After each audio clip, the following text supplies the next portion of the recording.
Bonjour à toutes et à tous et bienvenue pour ce direct Facebook qui sera consacré à ma campagne législative.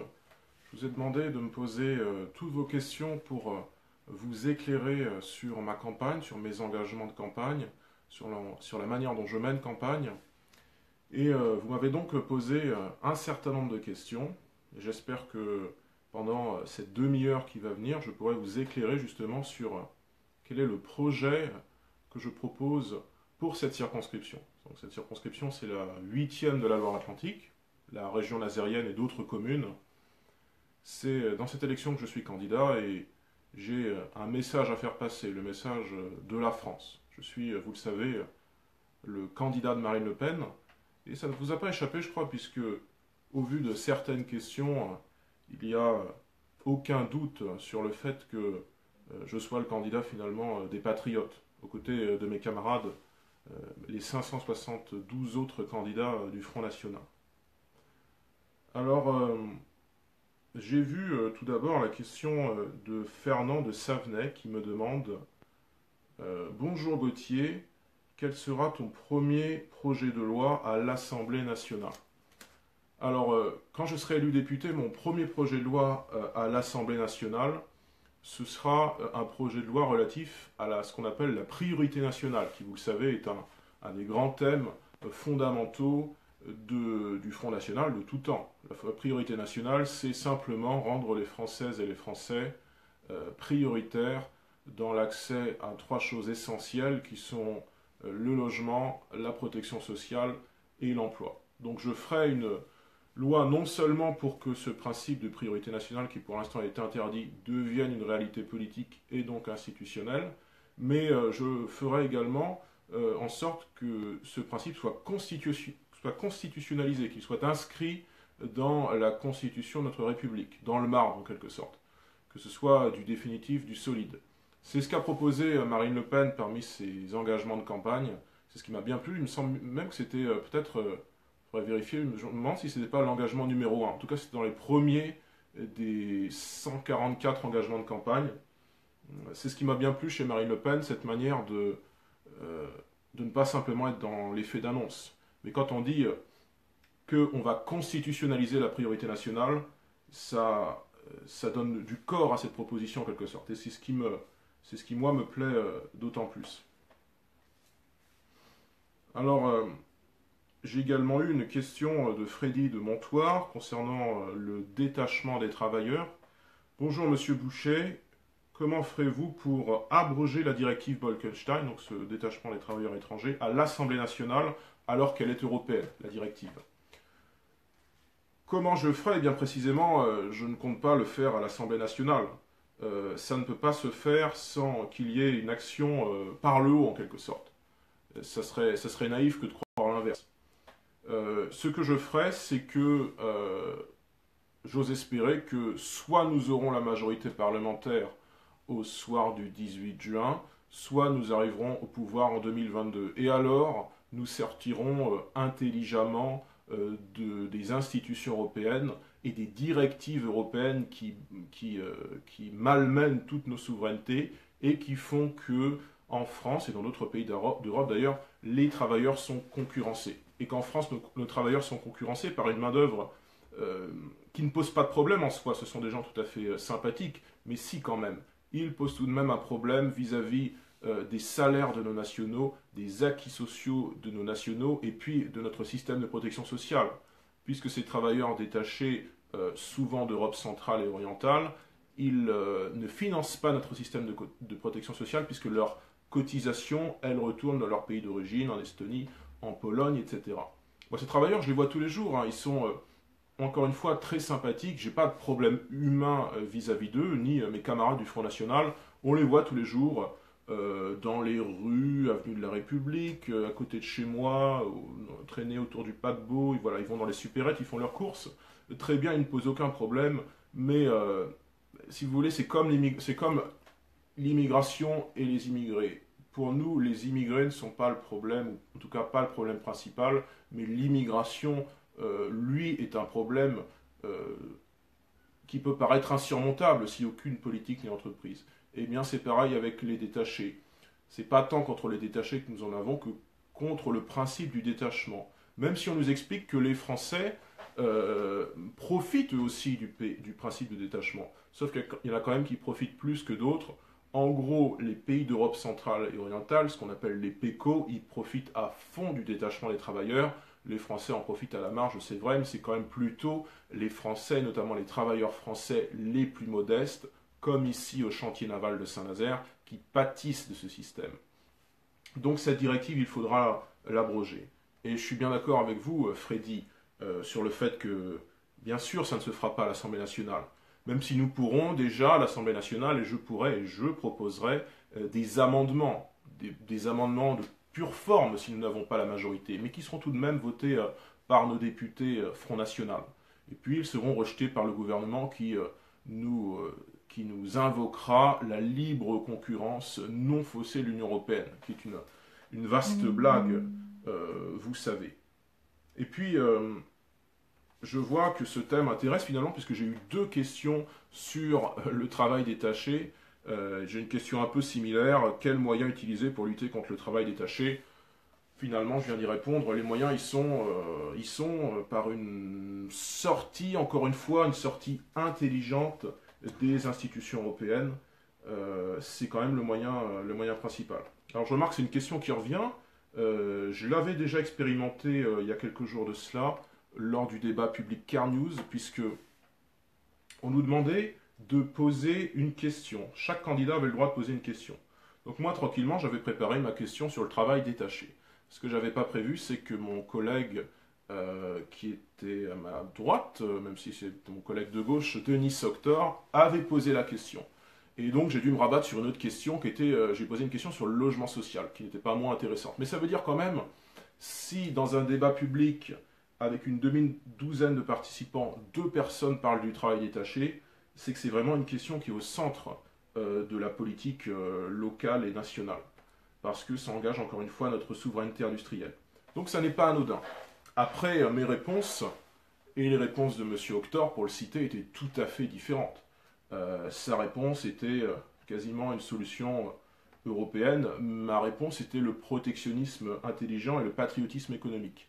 Et une sortie, encore une fois, intelligente des institutions européennes. Alors, j'ai une question de Baptiste de Lavaux qui me dit trouvez-vous que l'indemnité qui vous sera attribuée si vous êtes élu est trop importante? Oui, Baptiste, cette indemnité, je la trouve trop importante, beaucoup trop importante. Pour vous donner un ordre d'idée, c'est à peu près 7200 € mensuels pour un député. En plus de tous les avantages matériels tout de même dont il bénéficie, train gratuit en première classe, un certain nombre de voyages en avion également qui sont offerts. Je me demande s'il n'y a pas aussi la gratuité des métros, il faudrait vérifier, je ne voudrais pas dire de bêtises, et d'autres avantages matériels. Et puis bien sûr la réserve parlementaire, et puis les crédits salariaux, je crois, je ne voudrais pas dire de chiffres pour ne pas me planter, mais des crédits salariaux tout de même, ce qui là est légitime, pour salarier des assistants parlementaires. Mais moi, ces 7200 €, je trouve qu'ils sont trop élevés. Et je l'ai dit l'autre jour à la radio sur CarNews, je n'ai pas envie de toucher, j'avais dit 5000 ou 6000 € par mois, en fait, je n'avais pas vérifié, c'est 7200 € par mois. Comment un Azérien, un Montoirin, un habitant de Savenay ordinaire, ou vous, Baptiste, un habitant de Lavaux, comment la plupart des gens de ces communes pourraient-ils comprendre ces sommes? Je veux dire, ces sommes sont même inintelligibles. Quand quelqu'un gagne le RSA ou même le SMIC, il ne peut pas, je pense, accepter, même d'ailleurs pas besoin de gagner le SMIC, on peut gagner plus d'argent et ne pas comprendre que nos législateurs en France gagnent autant d'argent. Je ne parle même pas des indemnités sénatoriales qui sont plus élevées encore. Alors ce système, il faut à mon avis que la loi y mette bon ordre. Et puisque légalement je ne peux pas toucher moins de ces 7200 €, j'ai choisi de moi-même, ça fait partie, vous le savez, de mes engagements de campagne, j'ai choisi finalement de rétrocéder une partie de cet argent à des associations. J'ai dit très clairement que 1/5 de ces 7200 € mensuels, c'est-à-dire 1400 € par mois, je les donnerais de ma propre initiative à 3 associations une association qui s'occupe de handicap, qui est l'association, d'ailleurs je vous l'annonce ce soir, hein, je l'annoncerai, je peaufinerai l'annonce par voie de communiqué, mais je donnerai notamment à une association qui me tient beaucoup à cœur, qui est l'association des paralysés de France, l'APF, une association de protection animale qui est la SPA, bien connue, et puis également les petits frères des pauvres qui s'occupent des plus fragiles de nos concitoyens. Voilà, je serai attentif à ne pas être égoïste finalement. Même si cet argent, légitimement, j'y ai droit, je ne pense pas qu'il soit utile que je bénéficie de l'entièreté de cet argent. Il y a des gens qui, je le pense, le méritent beaucoup plus que moi, et je vais donc leur rétrocéder un cinquième, encore une fois, de cette indemnité. Et je suis le seul candidat dans cette campagne, localement, à le proposer. Ma poursuivante socialiste a fait campagne depuis des mois sur un thème qui est celui de la transparence et de la moralisation de la vie publique. Le problème, enfin les deux problèmes, c'est que petit 1, elle gagne à peu près 3 500 € par mois, ce qui est quand même beaucoup, pas représentatif, je pense, de la moyenne de sa ville, qui est la moyenne nazérienne. Et puis 2, elle doublerait son salaire si demain elle était élue députée, mais voilà, elle garderait la totalité de l'argent. Comment ne pas dire ensuite que cette dame, manifestement, ne fait de la politique que pour, petit à petit, avoir un peu plus d'argent, et pas forcément pour des idées, pas forcément pour défendre ses concitoyens, les Nazériens et les habitants des 12 autres communes. Quant aux autres candidates, parce qu'il y a beaucoup de candidats dans cette circonscription, et les autres candidats, ils ont plus ou moins présenté leur patrimoine, pas tous, hein, pas toutes et tous, mais ils ne disent rien sur l'usage qu'ils feront au final de l'argent, de ces 7 200 €. Alors, j'ai une question de Johnny de Pinouette à Saint-Nazaire, le quartier des chantiers navals. Il me demande quelle politique sociale défendrez-vous pour aider les plus démunis. Eh bien, encore une fois, les politiques que je défendrai seront, je l'espère, si nous pouvons le traduire dans la loi, inspirées des principes de la priorité nationale. Que les Françaises et les Français soient prioritaires chez eux, c'est bien le moins. Encore une fois, dans l'accès au logement et notamment au logement social, aux emplois et puis à la protection sociale. Il y a un certain nombre de choses que je veux revaloriser avec mes camarades futurs parlementaires patriotes, notamment tout ce qui est allocation handicap, tout ce qui est aide aux personnes âgées, qui pour l'instant sont beaucoup trop basses, ces allocations. Il faut les relever pour ne plus qu'elles flirtent comme elles font actuellement avec le seuil de pauvreté. Ça n'est pas acceptable, je le pense, dans la 5e ou 6e puissance mondiale, j'ose même plus dire le chiffre parce qu'il baisse chaque année, mais on va dire la 5e puissance mondiale, qui est la France. Ça n'est pas acceptable qu'il y ait cette pauvreté ou cette pauvreté résiduelle, vous savez, ces gens qui sont à 1 000 € par mois, et encore souvent 1 000 € par mois, pour eux c'est beaucoup déjà, mais disons à 950 000 €, c'est pas possible. Si en plus ils cumulent avec un grand âge ou le handicap, ce sont des entraves à une vie agréable qu'il nous faudra bien enlever par la loi, qu'il nous faudra bien enlever par des politiques publiques qui sont vraiment sociales, qui ne se contentent pas d'être sociales uniquement dans les mots. Parce que moi, par exemple, à Saint-Nazaire, où je suis élu d'opposition depuis 3 ans avec mes camarades Jean-Claude Blanchard et Stéphanie Sutter, j'ai observé que la mairie socialiste, à laquelle appartient Lauriane Degnaud puisqu'elle est adjointe à l'urbanisme, avait par exemple créé ce qu'elle a appelé une fabrique des politiques sociales. Très bien, en apparence très bien, très bon principe.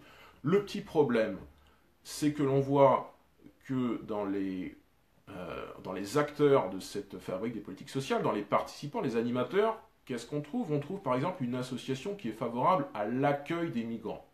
Alors, comment peut-on d'un côté promouvoir des politiques sociales plus ambitieuses, plus fraternelle et inventive, pour reprendre le slogan du maire et de Madame Degnaud. Et puis d'un autre côté, on ferait donc des politiques sociales avec les migrants, en accueillant les migrants, ces mêmes migrants qui, objectivement, par leur présence, aboutissent à ce que les Français soient appauvris et insécurisés. On ne peut pas faire de politique sociale si on maintient une politique migratoire aussi dérégulée. Si on ne la régule pas par la loi, si grosso modo, pour reprendre les propositions du Front National, on ne diminue pas de 90%, c'est-à-dire passer de 200 000 à 20 000 entrées annuelles, les flux migratoires. C'est impossible. C'est soit des politiques sociales généreuses, soit une politique migratoire généreuse, entre guillemets, généreuse surtout pour les migrants, pas tellement pour nous. C'est l'un ou l'autre, c'est pas l'un et l'autre, parce que l'un est contradictoire de l'autre. Donc il faudra bien faire des choix. Pour ma part, je suis, pour résumer, à grands traits pour la revalorisation de ce qui doit l'être en termes d'allocations notamment. Également les allocations familiales, que nous ayons une politique vraiment nataliste, vraiment volontariste dans l'accueil des familles. Et puis, tout à fait inversement, je ne souhaite pas, moi, reprendre les propositions qui sont celles de deux candidats dans cette élection législative localement, celle de ma poursuivante socialiste et également de Fabrice Bazin, candidat écologiste. Moi, je ne suis pas pour un revenu universel comme le voulait Benoît Hamon. Je considère, je l'ai déjà expliqué au cours d'un débat il y a quelques jours, que c'est une véritable prime à la paresse. Et on ne convaincra pas les gens de se discipliner et de travailler d'eux-mêmes si on institue ce revenu universel d'existence, RUE, qui typiquement risque à la fin, sans mauvais jeu de mots, de les mettre à la RUE, de les mettre à la rue. Voilà, c'est vraiment pour moi instituer une prime à la paresse. Je suis content que M. Hamon n'ait pas passé la barre du premier tour à l'élection présidentielle. Ça nous épargne bien des soucis au final. Alors, j'ai une autre question concernant finalement mon agenda de campagne. Que ferez-vous dans ces ultimes jours de campagne jusqu'à dimanche?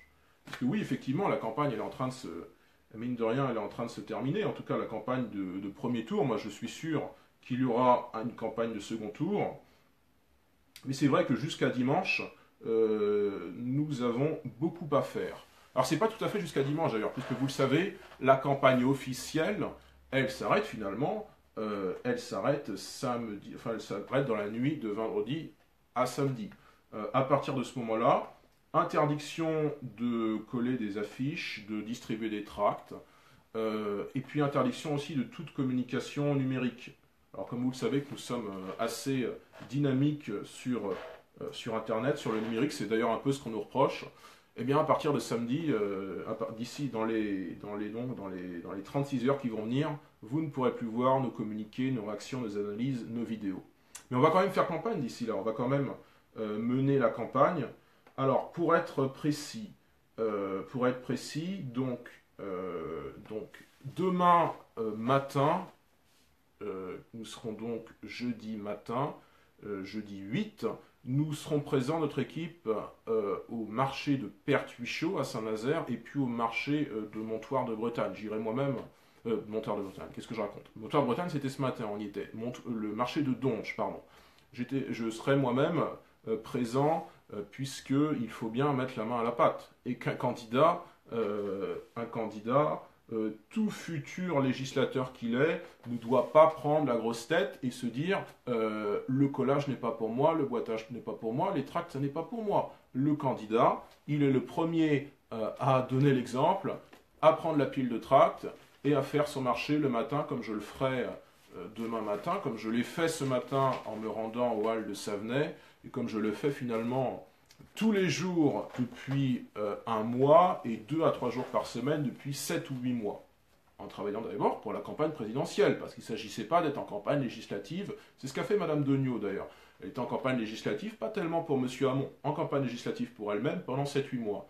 Moi j'ai procédé différemment, avec d'ailleurs tous mes camarades du Front National. On a bataillé vraiment, le mot est léger, pour Marine pendant 7-8 mois. Au sortir des estivales de Fréjus, on a eu les tracts thématiques, on les a distribués, y compris dans les coins où personne n'allait, y compris ici à Cambon ou à Quilly, dans les zones ultra-rurales, ultra-périphériques, mais aussi clairement dans les quartiers HLM de Saint-Nazaire, un peu partout, à la débauche des chantiers navals, un peu partout, à Trignac, à Montoire, bref, dans les 13 communes de ma circonscription. Ce travail de fond, moi je le fais, alors les autres candidats le font aussi, mais ils le font, je crois, pour des raisons qui sont un peu plus personnelles, un peu plus égotiques, finalement. Puisque eux, ils sont en campagne pour leur nom, pour te dire pour leur gueule, depuis 6 ou 7 mois. Moi, je suis en campagne pour moi-même, et c'est pas une histoire de gueule, c'est que je serai le représentant localement de Marine Le Pen, très clairement, et du Front National. Sur mon nom, je suis en campagne depuis seulement le 10-12 mai. Voilà. Et avant, c'était faire gagner Marine. Faire gagner Marine contre Fillon, contre Macron, contre Mélenchon. Alors, M. Macron n'a pas réussi, ce sera pour 2022. Mais tout de même, je me félicite que grâce à notre effort collectif, partout en France, en métropole et aussi en Outre-mer, où nous avons augmenté nos scores considérablement, grâce à cet effort militant collectif, nous avons engrangé les voix. Nous sommes passés de notre record historique des 6,8 millions aux 7,7 millions, puis aux 11 millions de voix. Et maintenant, Marine Le Pen, eh bien, est assurée d'avoir une dynamique pour l'avenir. Je suis certain que Marine sera élue dans le Pas-de-Calais, et peut-être même dès le premier tour. Je vois que dans les sondages, elle est à 44% des intentions de vote. Eh bien, localement, je m'honore avec mes camarades, avec ma petite équipe, avec Laurent, pour les citer, avec Laurent, avec Jean-Claude, avec Stéphanie, Johnny, Benoît, Jean-Pierre, Baptiste et quelques autres. Je m'honore de participer à cette dynamique. Comment dirais-je, ça peut paraître totalement inutile ce que l'on fait. Et en fait, on observe concrètement, déjà ce n'est pas inutile puisque nous travaillons pour des idées. Mais même si on raisonne en termes purement électoraux, nous observons sur une simple carte électorale que les zones qui sont davantage boitées, davantage tractées, davantage collées, elles deviennent des zones de force du vote frontiste. Nous observons qu'entre l'élection présidentielle de 2012 et 5 ans plus tard, celle de 2017, les zones qui sont plus militées, qui sont aussi plus, il faut bien le dire, proches de la région nazérienne où nous sommes un petit peu connus, où nous commençons à avoir une implantation, également à Trignac, où nous avons des élus, nous en avons 4. Ces zones-là, l'augmentation des scores est plus importante que dans la partie de la circonscription plus à l'est, qui a été moins labourée et dont il faut bien dire aussi qu'elle est influencée culturellement, notamment par la métropole de Nantes. Clairement, dans la moitié ouest de la circonscription, on fait du plus 3, plus 4, plus 6, plus 7, avec parfois, avec même une pointe à plus de 40% au second tour à Montoire de Bretagne, et 4 ou 5 communes où nous dépassons 35%. Et puis, c'est vrai que dans la partie est, on est entre plus 1 et plus 3. Plus 1 et plus 3 d'un côté, plus 3 à plus 7 de l'autre. Plus 3 à plus 7 dans les communes où nous avons milité, avec la petite exception nazérienne tout de même qui s'explique notamment par le fait que c'est une plus grande ville. 71 000 habitants, on ne s'attend pas à ce que ça décolle aussi vite. Mais tout de même, à Saint-Nazaire, nous faisons aussi notre record historique de voix, puisque nous avons dépassé pour la première fois les 5000 voix. Jusqu'ici, il y avait une seule fois, on avait dépassé les 4000. On était toujours à des étiages de 3500, 4000. Et là, d'un seul coup, 5200 voix. Ah, c'est sûr que ça change les choses. Et 23% au second tour, alors qu'on n'avait jamais atteint les 20, ne serait-ce que 20%. D'accord, c'est un second tour. Mais vous voyez bien que, pour reprendre une tribune que j'ai récemment écrite dans le magazine municipal, la calculette du maire, la calculette de David Sanzin, dès qu'il s'agit de Front National, elle est complètement faussée. Parce qu'il nous explique, le maire, que le Front National stagne, qu'il n'est pas dans une dynamique de force à Saint-Nazaire. En réalité, non seulement il gagne près de 1000 voix entre le premier tour de l'élection présidentielle de 2012 et le premier tour de l'élection présidentielle de 2017, mais il gagne 2 points. Donc augmentation en pourcentage et en suffrage. Du côté du Parti Socialiste, c'est un peu plus compliqué, hein, puisque eux, ils perdent les 3/4, si ce n'est pas les 4/5 de leurs électeurs, baissent en suffrage et en pourcentage. Mais je me suis un petit peu éloigné de la question d'origine qui était sur la... Je vous prie de m'en excuser, sur l'agenda de campagne.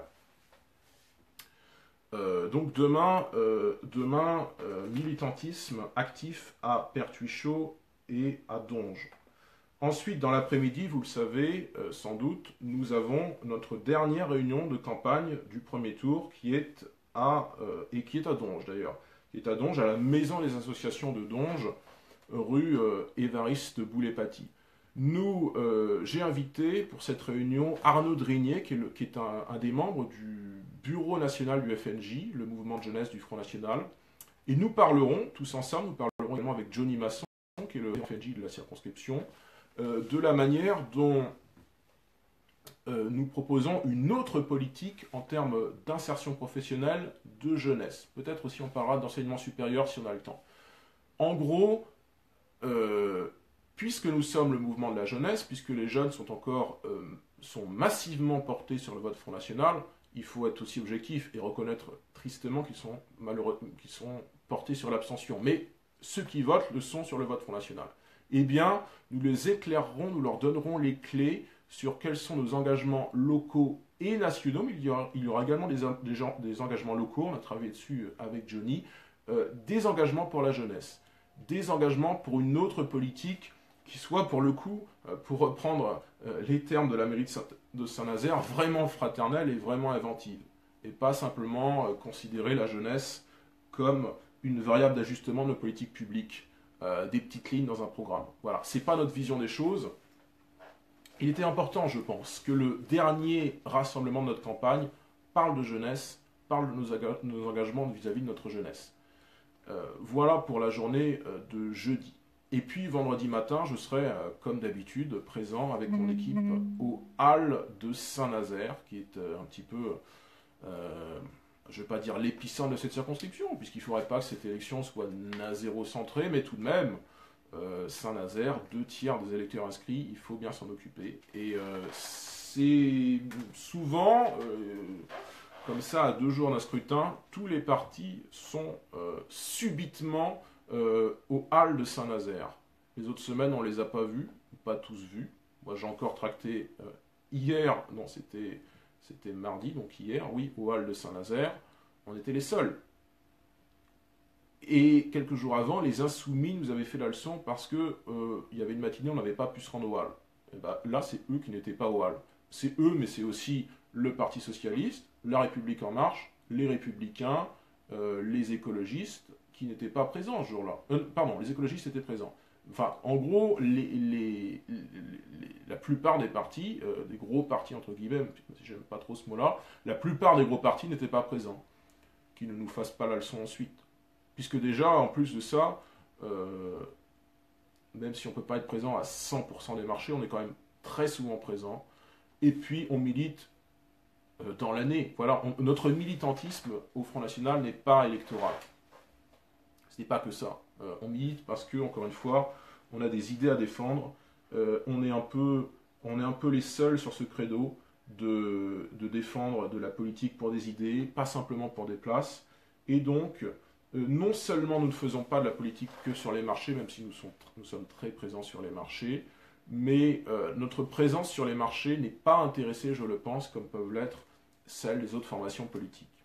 Voilà, on y est pour convaincre les gens.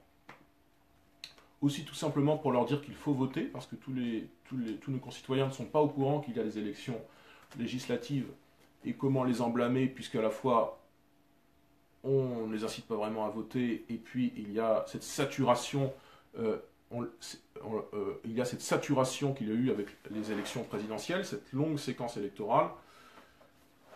Moi, franchement, très honnêtement, quand quelqu'un me refuse un tract, je lui dis au minimum, ok, mais pensez à aller voter, monsieur ou madame, premier tour le 11 juin. Votez pour qui vous voulez, mais votez. Moi, je préférerais qu'il vote pour le Front National, qu'il vote pour moi, qu'il vote pour Marine Le Pen et ses représentants.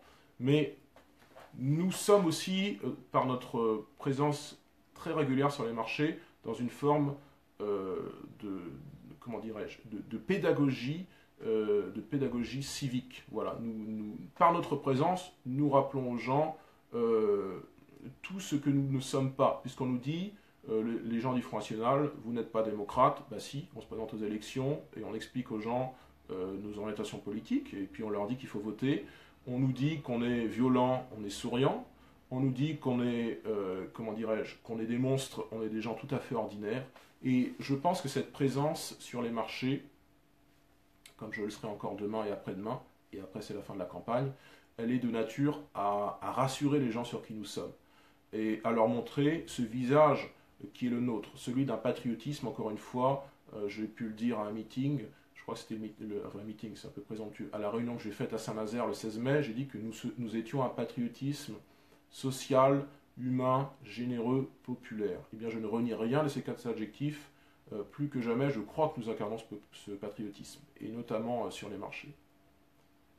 Voilà, mes chers amis, ça fait maintenant une demi-heure que nous nous entretenons. Je pense que si je suis au second tour, et ce qui est quand même très probable, il y aura un second direct Facebook que j'annoncerai un peu plus en avance. Vous pourrez me poser vos questions un peu plus en avance, et puis il y aura un petit peu plus, d'émulation comme ça.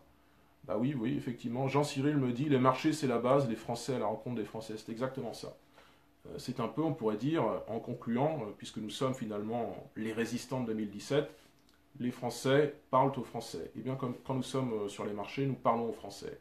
Nous parlons aux Français ordinaires, nous écoutons leurs doléances, nous écoutons leurs problèmes et nous leur proposons des solutions. Des solutions qui ne sont pas des solutions miracles, mais ça n'est pas de la démagogie. Voilà. Quand on leur parle de priorité nationale, encore une fois, ça évoque quelque chose en eux. Et ça évoque quelque chose en eux de légitime.